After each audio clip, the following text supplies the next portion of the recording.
Prepare yourself for the terror. The prison of madness, where few enter and none return. Welcome to Unsung Horrors. With Lance. And Erica. Leave all your sanity behind. It can't help you now. Welcome to another episode of Unsung Horrors, the podcast where we discuss underseen horror films, specifically those which have fewer than 1,000 views on Letterboxd. I'm Erica. I'm Lance. And today we are getting into a director whom we have never covered before. I'm sure there are a few films that he's done that are under 1,000.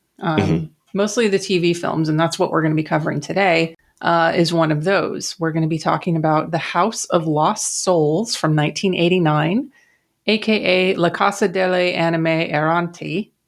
I tried. Very good.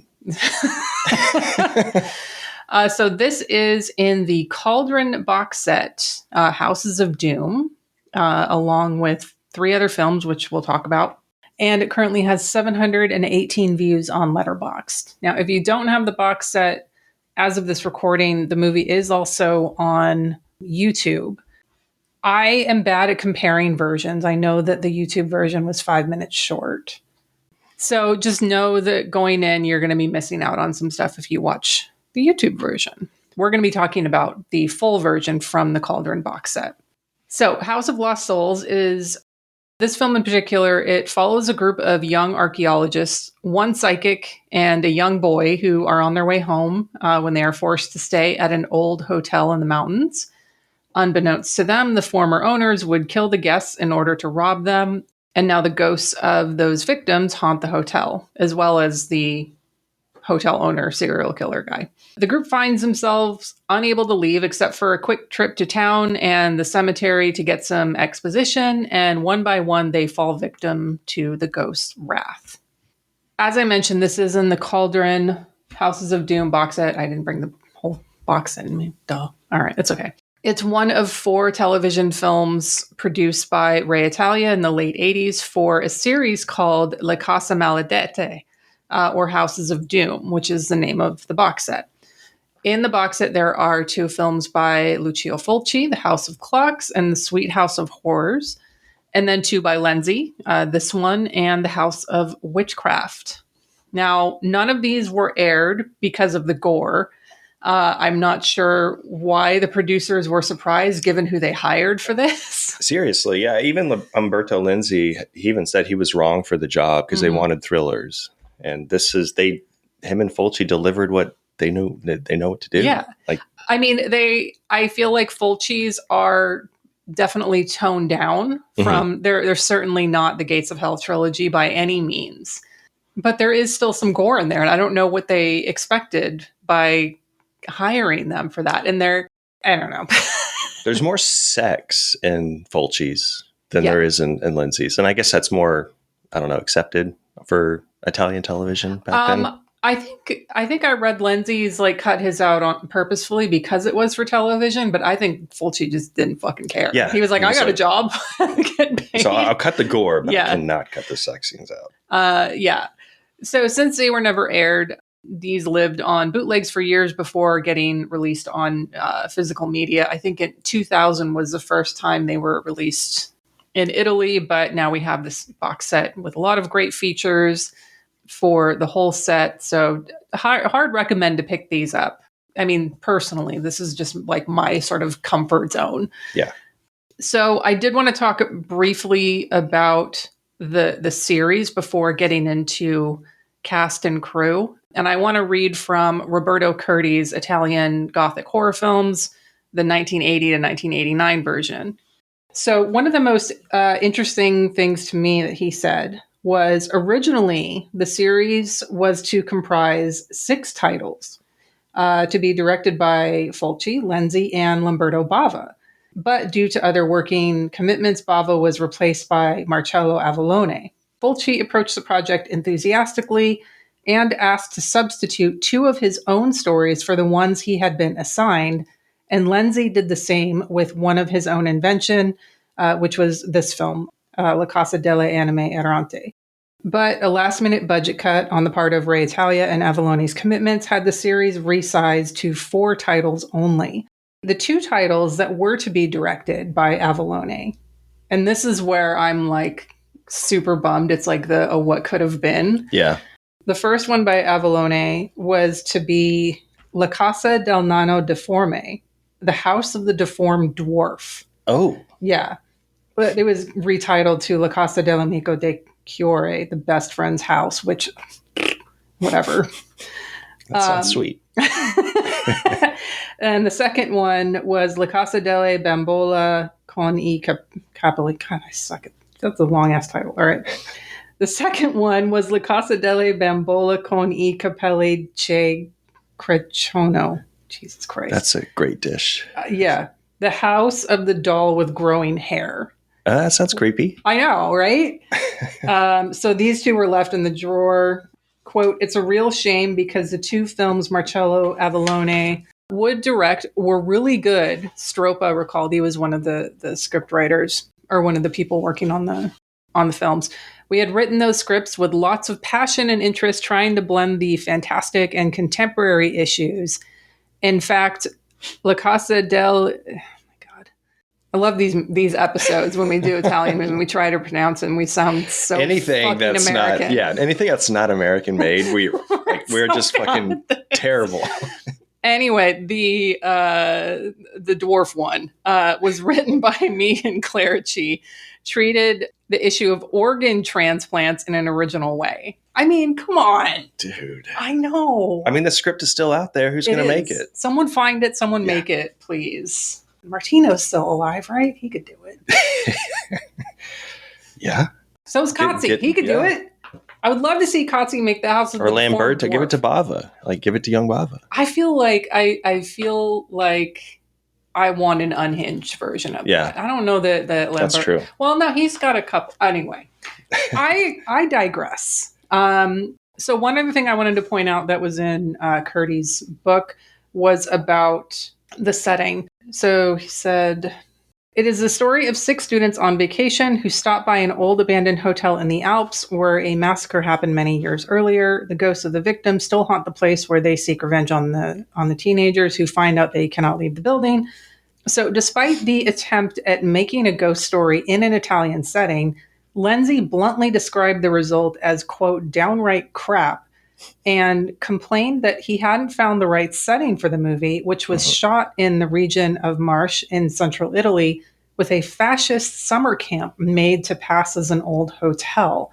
So I thought that was interesting given like Lenzi's political background, like very, very political, very anti-fascist, very anti-government, religion, all of those things. And so I think he was probably just upset with like the location in general and like working within a much smaller budget than he was used to.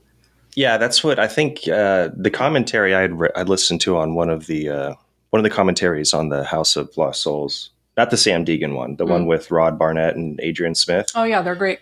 Yeah, they were good. They had some good information on the location, saying that obviously Lenzi was not happy or pleased with this location. Most of the interior shots throughout are studio settings. They're created, but the outside shots obviously is this fascist summer camp, this like brutalist architecture. It looks nothing like a hotel. No, not at all.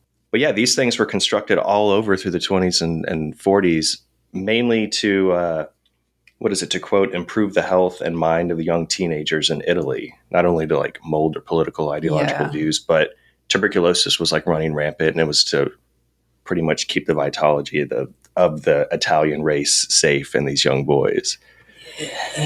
Yeah, terrible stuff. But I think the guy that found, I'm assuming it's a man. It could have been a woman, but the production designer and the person who found the location scout, Lenzi was butting heads with this person, and they left the project, but they were stuck with this, and Lenzi was very unhappy with it, which makes sense. Yeah, I think the end product is still great. It's always a shame when you find out like the directors aren't happy with the final product. And especially when you enjoy it. Like as a viewer, I'm like, oh, come on. It's not that bad, Umberto. Come on. I know it's in a, fascist location, but that's it. It's fine. Everything else is great. Come on. So let's get into the crew. So I mentioned already, directed by Umberto Lenzi. He also wrote the screenplay from a original story by him.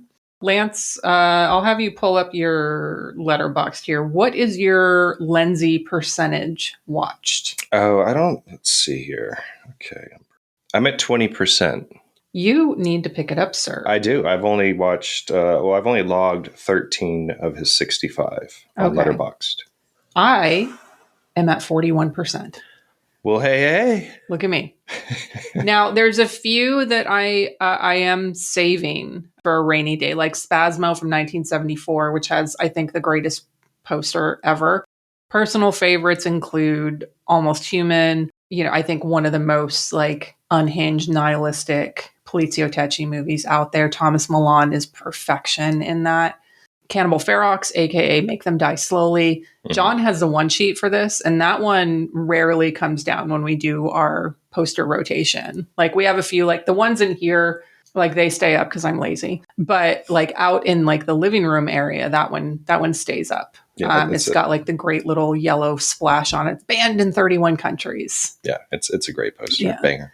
Nightmare City, another favorite. Yeah. You have any personal favorites besides those? No, I love Violent Naples. I actually always enjoyed a lot of his Carol Baker stuff too. So Sweet, So Perverse, Quiet Place to Kill. Nightmare City obviously is a huge, or Nightmare Beach is a huge one for him. He did do Nightmare City. Yeah. But Nightmare Beach. That one has one of the greatest dummy drops of all time off the Ferris wheel, I think. It's at the amusement park, but it's fucking great. Yeah. And I love The House of Lost Souls. Yeah. It's a good one. The great thing about Lenzi is how prolific he is. I haven't seen either of his Westerns, which I'm going to make a point to do. I think I checked the tags on Letterboxd and he only had 2. So I definitely want to check those out. But, he worked in, so many different genres. He started as an assistant director, mostly doing adventure films, which were popular in that time, the 60s, until he started working on his own. He did a lot of early Jolly, like you said, with Carol Baker. But I do think a lot of people will first associate him with Eurocrime or Polizio Tecci films, like Almost Human, Violent Naples, Cynic the Rat and the Fist, Syndicate Sadist. But we also can't forget that he has contributed to the DCU, the Demons Cinematic Universe. Oh, yes. With Black Demons from 1991. Oh, good Lord. I've seen them all, and I can tell you it's a Lenzi film. So we don't bring this credit up often, but I think it's worth mentioning. And it was something that Sam and possibly Rod and Adrian pointed out as well. But there's a legacy credit for the assistant director. We have his daughter, Alessandra Lenzi. Like her father, Umberto, who got his start as an assistant director, his daughter is here following in his footsteps. And I love that about, some of the greats in Italian. You have that with the Bavas, obviously. You had Mario and Lamberto, and I think grandfather, I can't remember his name offhand. The Argentos, you have Dario, his daughter, Ozia, for whatever that's worth. And even Fulci's daughter, she was on set with aspirations to get into film and has some credits on a few as well. So it's nice to see a woman in there. It is, yeah. That wasn't discussed on their commentary, by the way, but that's real interesting. Well, I see you, Rod and Adrian. No, I'm just kidding. They're great. They are. So the score here is by Claudio Simonetti, here as Claude King, though. Great pseudonym. That's a good one. Claude King. Just rolls off the tongue. So it doesn't seem, though, like he did anything original for this, though. Yeah, this is all repurposed from previous films, for sure. Yeah, there's, I think, both Troy Howarth and his book, Make Them Die Slowly, The Kinetic Cinema of Umberto Lenzi. He and Roberto Curti both pointed out that he basically just took the work that he did from Demons, Opera, and Body Count from 1986. Yeah, Deodato's Body Count. And then the song that's playing on the radio when the kids are in the basement just hanging out, they turn on the radio, is actually a track from Opera titled Crows.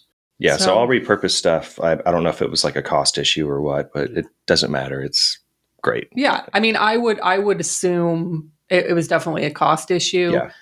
But yeah, I love it as well. And I think it's also something I'll talk about later is, as much as I love Fabio Frizzi and Pino Donaggio and so many other, composers, Simonetti has a very much punk rock sensibility. So I think it works really well, especially for this era in Italian horror, where it's like, we're on a limited budget. We're having a few moments to get unhinged, and we need to really sort of punch it up a bit. Yeah, I'm such a fan of his Demons soundtrack. I think it's the best Italian horror soundtrack that it wouldn't bother me at all if it popped up in every Italian horror movie. So when I heard that, I was like, you had mentioned when you made this pick that this is a comfort movie. Yes. And as soon as the first shot opens up with the hazy, landscape, you have that Hermit Hotel, so it's some sort of haunted location. Yeah. And then Simonetti's like Demon starts playing. I'm like, okay, settle in. This is the Italian horror I love and want. Yeah, for sure. Perfect. So effects here. There's two people I want to mention. The first is there's an interview on the disc for this with Elio Terabili, and he tells a hilarious story about the quote unquote haunted washing machine death. And honestly, like the majority, the dryer, whatever it is, appliance, it kills it. It could be a washing machine, maybe. I don't know. Yeah, I have a front loading. No, I don't have a front loading washing machine. We do. Yeah. Okay. Anyway. Whatever works when you want to decapitate a kid, either one. So he tells this hilarious story about the haunted washing machine or dryer death. And honestly, the majority of his interview is spent talking about that. And I'm here for it. I'm so glad that like all that time was spent on it because it's one of the best parts of the movie. Well, the best for me personally. Yeah, obviously. That's another reason that this pick was made, probably. Yeah. So Terabili has lots of credits, including Hands of Steel, and he has an active Instagram. It's Elios FX. ELIOSFX. So go follow him, people. He only has like 200 and something followers. You guys, if him and who's the guy who did like the animatronic stuff? Creatures from the Abyss. Al Passeri? Yeah. Does he have does he have an Instagram? I don't remember if Al Passeri had an Instagram, but he had a website. But anyway, we need to like make sure that they know we love them. So give Elio Terabili a follow. What's this? I guess he was at Back to the Beginning, the Black Sabbath Ozzy Osbourne show, because he's got a picture of James Hetfield hugging Ozzy Osbourne. We'll go follow him. Yeah. Unsung Horrors follows him. Yeah. Come on, guys. Be cool. So the other person on effects is Giuseppe Pino Ferranti. He was on Hands of Steel also, Devilfish, The Church, The Sect. He's worked on some Argento films, including Bird with the Crystal Plumage, Argento's World of Horror. He also worked on The Murder Sect, which is a Mario Bianchi film. This one has a write-up in the book, the first book, because this one has an even better child decapitation than this movie in it. So he's got a specialty. He knows how to decapitate a child. Yeah, that's the thing with this crew. Like, I know Lenzi in a lot of interviews says he was unhappy with how some of these came out. Yeah. But it's a skilled crew. They had like a matter of weeks to shoot each film. Yeah. So you have pros all handling everything, and like doing all this in a matter of weeks is just kind of really impressive. Yeah. So you hire the best. And when the whole movie's based on decapitation deaths, you got to get the best. Yeah, of course. So Ferranti also has credits with Fulci, including Cat in the Brain, Enigma, and Hansel and Gretel, which is a later Fulci TV movie. And then finally for crew, at least that I want to touch on, is the cinematographer, which is Giancarlo Ferrando. Also worked on Hands of Steel, so I think a lot of them were in that film. He worked with Sergio Martino on Your Vice is a Locked Room and Only I Have the Key, All the Colors of the Dark, The Great Alligator. He also worked on Troll 2, Lenzi's other House of Doom film, House of Witchcraft, and an Unsung Horrors favorite, not one that we've covered, but we've talked about often, Torso. Yeah, Torso. I was waiting for that. Torso. We had already talked about, Lenzi said that he wasn't experienced in television. He's only done feature films at this point. None of his crew members had actually worked in television. And he thinks that the producers botched the entire series, hiring him and,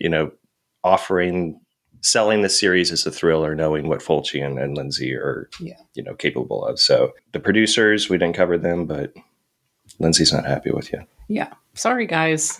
So some of the cast, we don't have any recognizable faces here, except for maybe one for Lance. These are mostly TV actors, so there's not a lot to point out as far as their filmography goes. The main guy in this, Kevin, is played by Joseph Allen Johnson. He is in a Chuck Vincent film, Hollywood Hot Tubs. So I point that out for Lance. Interesting. Yeah, he has a lot of great 80s horror and, I guess, sexploitation films. Yeah. The final girl, Carla, Stefania Orsola Garello, I think, she didn't really have anything notable as far as her films go, but was in a lot of TV. I think, did she say in this film, her character, that she learned how to be a psychic from a doctor? I feel like that one. Yeah, it was like a general practitioner, just diagnosed. I'm like, all right, cool. That's how that happens. Anyway, the young boy, Gianluca, whatever. We'll just talk about his death. We don't need to talk about his life. I guess the character that actually has the most notable film credits is Hal Yamanouchi, who plays the monk ghost in this. He has credits ranging from Emmanuel and the Last Cannibals to Zoolander 2. So I guess this was just lifted from Dawn of the Dead. Like, this character is so it's very random. much the Hare Krishna zombie, which fine, I don't care. Like, there's something that Troy mentioned in his write-up about this that I think perfectly, summarizes that. So he said, Lenzi is clearly making use of popular models to ensure positive audience response, but that shouldn't suggest that he's simply copying bigger and better models. It was always the approach of the Italian popular film industry to ride the coattails of box office hits, the Filoni or streamlit principle, whereby films are influenced by ever-changing trends among cinema goers, and as a commercial craftsman, that was always Lenzi's lot as a filmmaker. There's absolutely no shame in this, especially when one considers how successful he was for much of the time in offering up entertaining and well-crafted variations on familiar themes. Such is the case here, as the film proceeds along fairly conventional lines, only to become progressively more deranged in the second half, which allows the director to end things on a positive note. Yeah, starts very shining, which we'll probably talk about. Yeah. And then, it's all dream logic, which I love about these type of movies. Yeah, it's very much just, it leans so heavily into that. That's one of the things that, I love about this era is they never lose that sense of logic. You have that so much in like Fulci's Gates of Hell trilogy. Mm-hmm. And that is still present here. The only thing I think that you're seeing the difference in is it's clear there's less budget. And that's fine. Like, they know how to work with what they have. They're just going to lean even further into the surrealism. Right.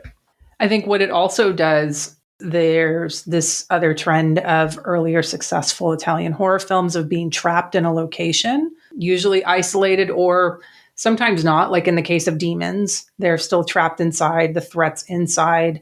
You have The Church as well, Blade in the Dark, tons of other films of that nature. But again, a lot of that is taken from The Shining, which of course we see a heavy influence here. We're dealing on a much smaller scale of a hotel, but you have all the haunted ghosts terrorizing the people here. Yeah, absolutely. Okay, so I would like to talk about, I obviously my favorite death is a child death in this. But I think that's really here what stands. I mean, they're all decapitations, but they're all unique and they're all fun. Yeah, I mean, obviously, I know what your favorite one is. Sure. Gianluca. That's his name, right? Yeah. The young kid. Yeah, every decapitation. Where do I have? I have the list of them. One of my favorites is Guido standing. Just, I guess they have rats the size of who knows in Italy because he steps on a bear trap. Yeah.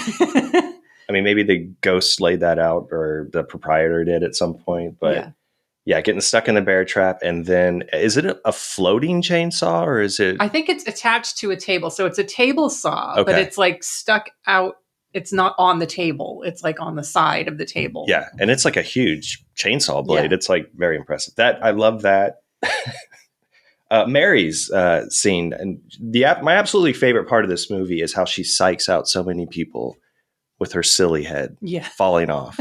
She does it twice. Yes, it happens in the car. In the car when Carla gets in. Well, before that, it's like Carla walks into a room and Mary's back is to her. And she's like, Carla or Mary, let's get out of here. And her head pops off. Mm-hmm. And then later in the car, she's sitting there smiling. She sees her in the rearview mirror. And she's like, oh, you survived after I saw your head fall off. And then again. So Mary is one of my favorites. And to talk about that actress, Laurentina Guidotti, she went on to become an award-winning producer. Apparently won a Golden Globe for a documentary she produced. Oh, good for her. And she helped produce Argento's Dark Glasses. Oh. His comeback film of sorts, which I had a lot of fun with. I still have not seen it. Oh, it's good. I think it's great. I mean, compared to his, more recent stuff, where he started falling off for you. This is like a return. Okay. I feel like it is pretty terrible as far as some of the performances go, but I had a lot of fun with it. And she also was executive producer for Verhoeven's Benedetta. Oh, I love that movie. Yeah. So her production company is still active. It's called Ider Film. I don't know if I'm pronouncing that correctly, but I love the Mary character. I think she went straight to producing right after acting in this. I don't know if she had any more roles. Yeah. Yeah. I mean, not to say anything. Yeah. There's no like standout performances here. Like they understood the assignment and they did it. I had fun watching or listening to the commentary while watching the film without a lot of volume. Yeah. Because I think their performances are better without the dubbing going on. The hotel proprietor named Charles Borromel, he pretty much made his living as a dubbing actor. And he's great in it. He mainly did a ton of Lenzi and Fulci films for voice dubbing. Don't Torture a Duckling, Contraband, Violet Naples, The Cynic, The Rat, and the Fist. Yeah, very familiar voice. Like I heard him and I was like, I know you, sir. Yeah, he did, I think, multiple voices. And then going back to Joseph Allen Johnson, I don't know if he was the only American in this cast. I think so. Yeah, I had read that he obviously popped up like in, Slumber Party Massacre, but he was very unhappy in Hollywood. And he claimed that he was blackballed by agents and casting teams because he was a gay man in Hollywood. So he moved to Italy to pick up acting, and he himself became a voice dubber as well. Okay. He probably just saw like how successful John Saxon was over there. Yeah. And he is like, you know what? I'm going to follow daddy. Yeah. Him and Henry Silva, maybe. Mm-hmm. But he applied, this was funny on the commentary that I think what the last straw in Hollywood was he tried out for Fast Times at Ridgemont High and lost to Eric Stoltz. Oof. So I love Joseph Allen Johnson and everything I've seen him in. Yeah. Iced. He's in a lot of just great kind of like arguably trash horror or, if people call it that. But I love what he did. And I just want him, well, he passed away sadly, but I want him to know I loved your career. I mean, if we follow the logic of this movie, his ghost knows. Yeah, he's actually our guest on the podcast today. Like everybody, you can't hear him, but he is here. We got a bear trap out just in case he tries to fuck with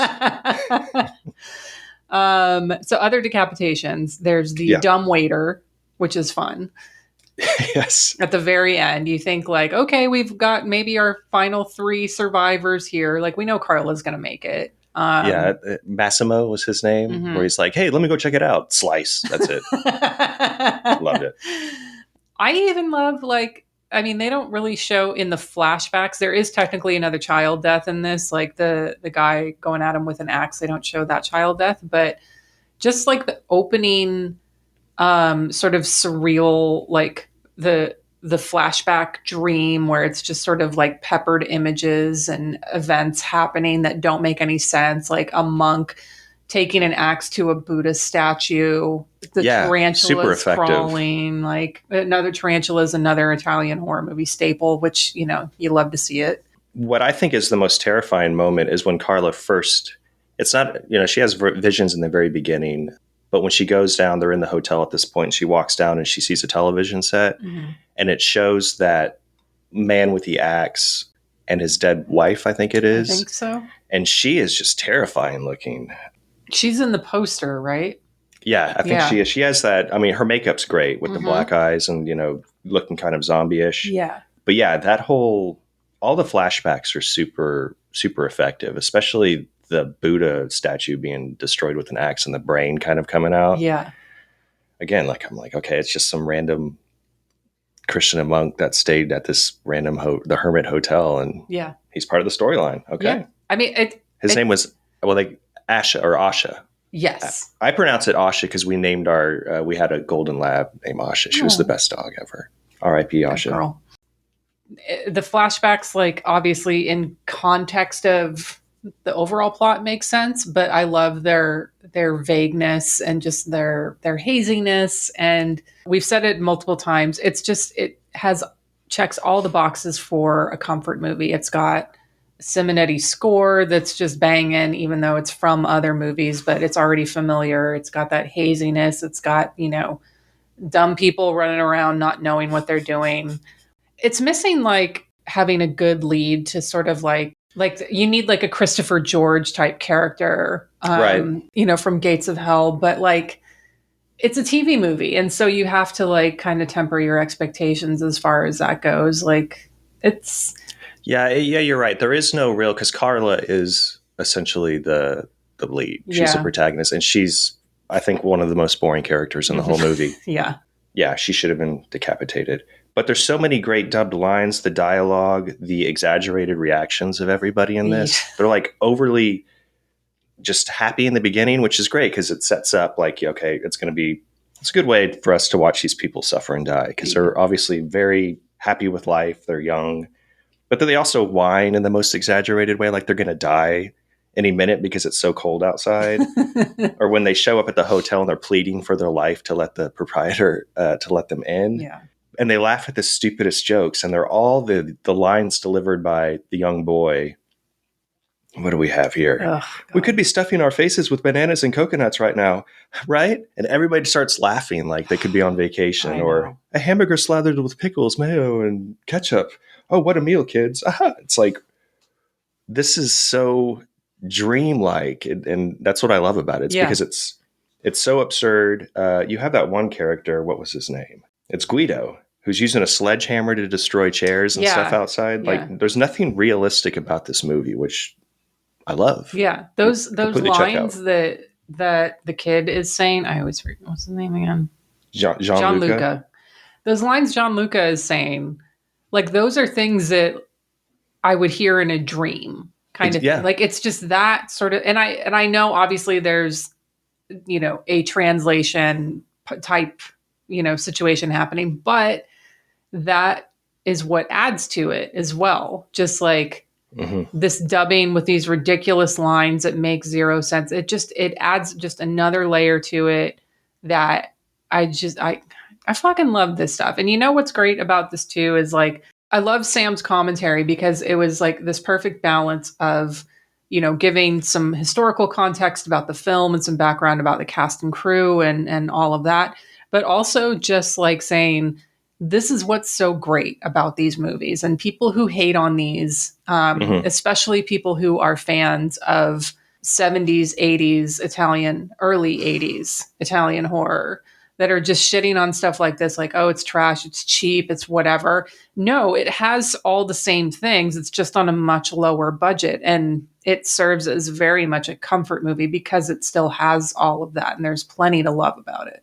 Yeah, no, absolutely. Like I've rated this higher than like some Bergman movies. Like this is what I love about low budget horror. And I don't think, I mean, I would argue that this thing doesn't even look low budget. Like this looks legit. Like I think you put that haze filter on it, and that you do, that yeah, changes because a it was lot. shot in 16 millimeter, shot in Agfa color, and then transferred to 35 millimeter. So I don't know if that translates to some of the washed out look, but obviously Italian horror, that's what they go for. They go for this look in almost all my favorites. Yeah.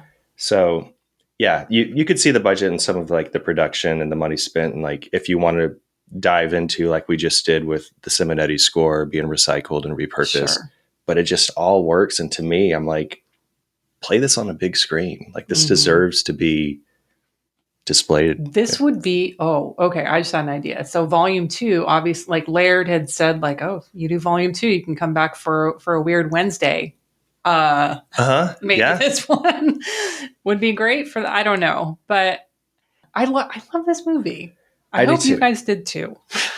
Those of you who are listening and who watched it. Yeah, like I said, there's so many great dubbed like lines, and I have like a list of them. I'm not going to go through them, but the dialogue is so fucking funny and entertaining. And one of my favorite scenes too was when the kid has a vision of himself with the tarantulas on him. Yeah, and they run up after he yells. He was supposed to be sleeping, and he's dead. They have to do CPR on him to like revive him. And then he wakes up and they're like, hey, relax, just go back to bed. Like, you need to calm down.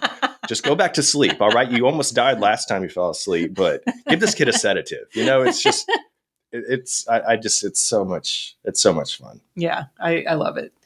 So I want to close out our like just discussion of the film with a final thought, not mine. It's from Lenzi himself. Oh, nice. So he said, ultimately, Lenzi summed it up best. I made those films as I would have made them for a theatrical release. I didn't realize that this way I was precluding myself from a career on television. It was the wrong project.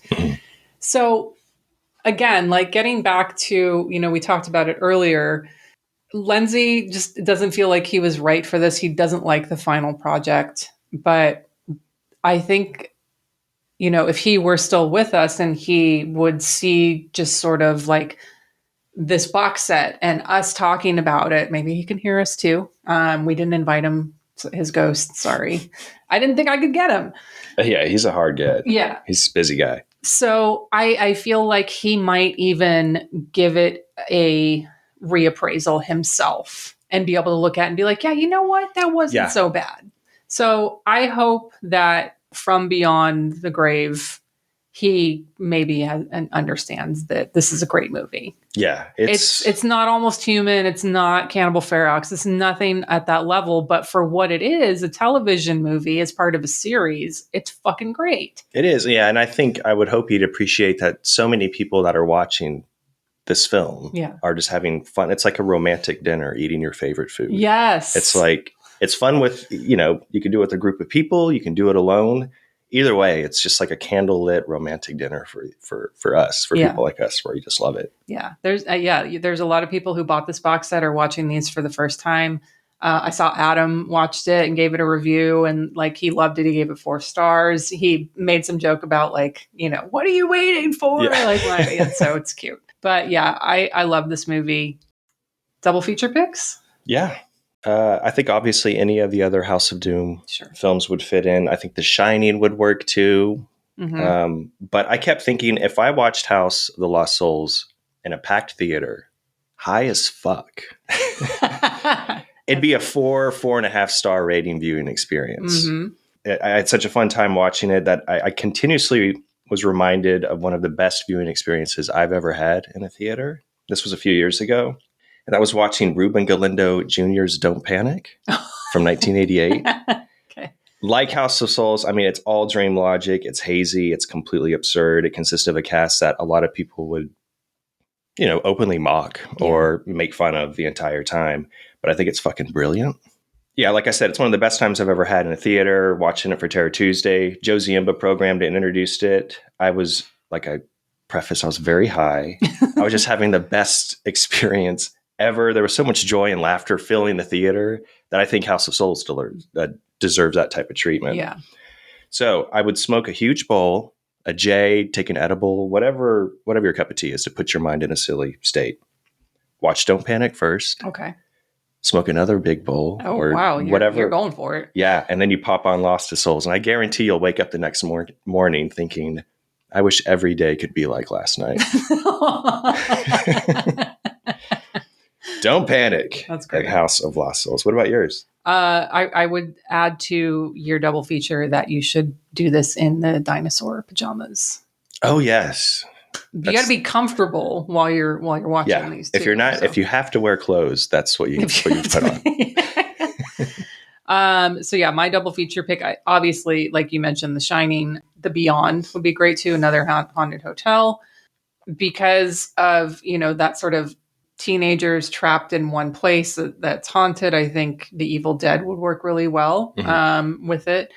But one of the series, and Sam's commentary is great because she also goes through like the La Casa and Ghost House series and all of like the absurd crossover that, renaming films and things that happen with that. But one of the series, an American series that she mentioned that also deserves some love and attention, all 40 plus entries in them, the Amityville series. And so I think a great double feature with this would be one of those films. And obviously you got to go with the best one, and that's Amityville 2 from 1982, directed by Damiano Damiani. It's the Italian unhinged Amityville. It's got incest, it's got gore, it's got, surreal dream logic, absurdity in it. I don't know that in this case it would matter the order. I'd probably do Amity first and then House of Lost Souls. But I think you'd be fine going with either way. Love it. All right, next movie, Lance. Okay, I always hate admitting to this, but I'll be out of town next week and into the weekend. And I don't even know if I'll have cell service. Hitting up Glacier National Park, Flathead Lake in Montana. Oh. It's going to be a fun time. Okay, so we're doing one with very little work. Yeah, I always say that picking every movie always has like a fascinating production story and the cast involved. So yeah, that's my intention. All right. And it's a short one. It's 73 minutes, has an unknown cast for the most part. I'm sure I'll start going down some crazy like rabbit hole, and I'm going to have like 18 pages of notes when I'm finished with this. But yeah, possibly very little homework. We'll see how that goes. Okay. But this is a movie that I'm picking a classic Edgar Allan Poe tale. Oh. That's always fun. It's one that we've covered before. Our second episode, actually. The Black Cat.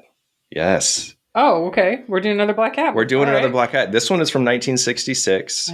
I got to scroll to find it because there's a lot on Letterboxd. 5,000 Black Cat movies. Okay, there it is. Directed by Harold Hoffman. Okay. Filmed right here in Texas. Oh. Yeah. Okay. I think in the Fort Worth, Dallas area, but I'll learn all the details.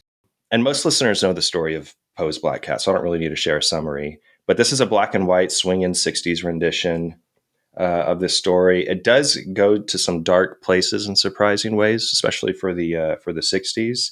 Beware, it has very hateful, annoying characters that some Letterboxd reviewers just couldn't get around. They couldn't. They just couldn't stand. It's necessary for the story, in my opinion. And I have to tell you that our friends at Best Friends Animal Society would absolutely hate this film. I don't think they actually listen. They just wait for us to donate do. money every October. The lead in this is a complete asshole, treats his cat and all his animals like pieces of shit. It's not like a Cannibal Holocaust type thing or anything, but there is some cruel treatment towards these very lovely creatures.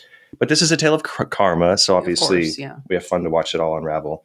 1966, The Black Cat currently has 612 views on Letterboxd. It's streaming on Tubi. It's also on YouTube. Okay. Stars Robert Frost? Wait, 60? No, he died in 63. Never mind. I'm thinking of the poet. Yeah, no. I was like, it's not that Robert Frost. Okay. Yeah, I don't think you'll recognize many of the names. But when you start clicking, on some of their movies, you'll definitely recognize some of the movies they're in. Yeah. He only directed one other film, Sex and the Animals. The fuck? He obviously had an infatuation with animals. Oh, it's a nature documentary. Okay. Consisting of footage of various animals mating? Yeah. I've looked for it. I can't find it, but I'm going to keep searching. Hold please. Because I do want to watch this. It's on Legal Adjacent.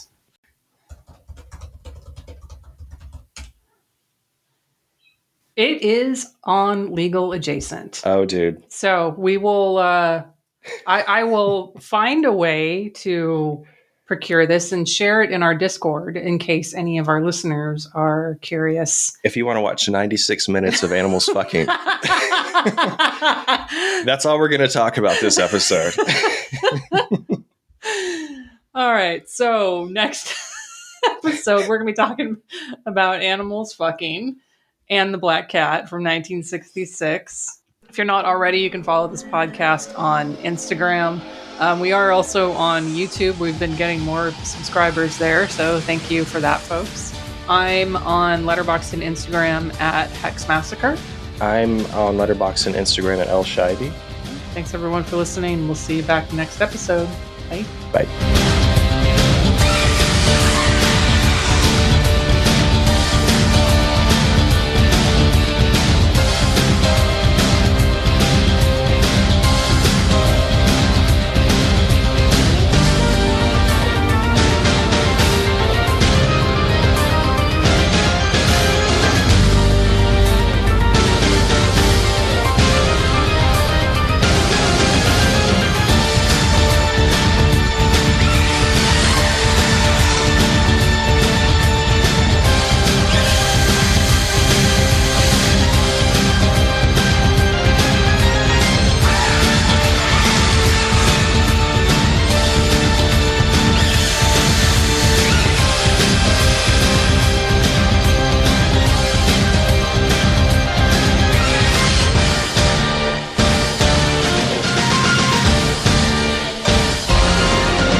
Thank you for listening. To hear more shows from the Someone's Favorite Productions podcast network, please select the link in the description.